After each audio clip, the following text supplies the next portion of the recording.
See, I wasn't trying to waive or ask for anything to be taken off. I understand that the money needs to be paid. That it's a bill, it's a debt, it's owed. I just need to figure out if there's some way I can make like a partial, or, you know what I mean? If I could pay my bill and then pay more towards that backhoe, or I mean, like I said, I'm not trying to get out of the bill. I'm just trying to get water established and get that taken care of, as well as maintain water at the premises. So right, and we recognize that. That's why we want to help you be able to move forward, get on top of it. Yeah. In 2018, the IRS reduced penalties to 400,000 taxpayers. You cannot tell me that our city is more strict than the IRS.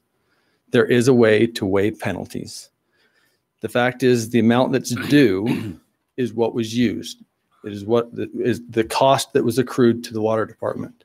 The fee is not a cost that was accrued.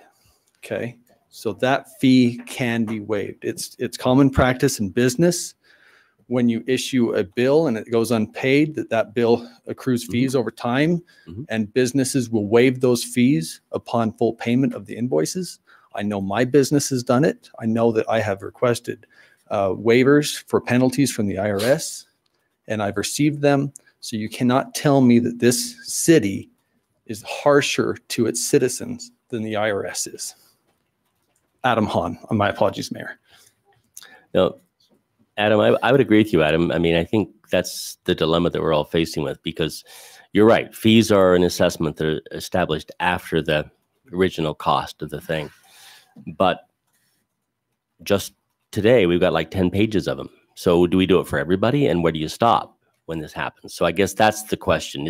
You're absolutely right. We've got to look out for humankind. Absolutely. Right. And so, like I say, you don't waive the debt that's owed, which is the actual bill that was due to be paid.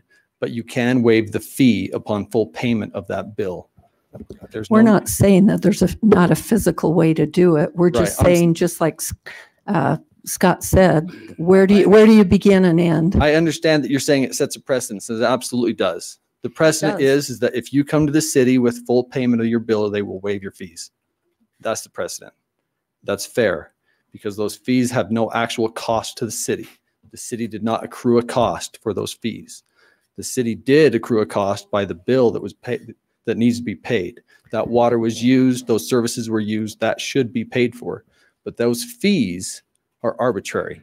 They are also earned. We have people that go out, we have personnel that have to personally shut off that water, turn on water, all of those types of things, collections, all of those things are an actual cost. And if we can find the cost, if there are collections fees, then I don't know if this man's bill's gone to collections, but if there's collections fees, I could understand those. No, I'm not talking collections. I'm talking our billing systems. I'm talking our personnel that have to manage and follow.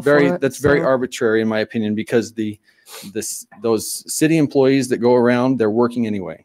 It's not like it's overtime for them to go out. It's not like it was a special trip. They're already out there. They're already working. They're already getting paid. It's arbitrary cost to the city. So that's all wrapped up in the water bill. What the bill is that he needs to pay is what was due. All of those fees that are placed on top of that bill are really arbitrary. Basically, it's a penalty that you just keep stacking up. It's encouragement to say, hey, you better pay this off eventually. Right. It's just going to get higher and higher. Let them pay it off. Waive the fees. Make that the precedent, that if you come in with full payment, the city will waive your fees and you can get back to square one.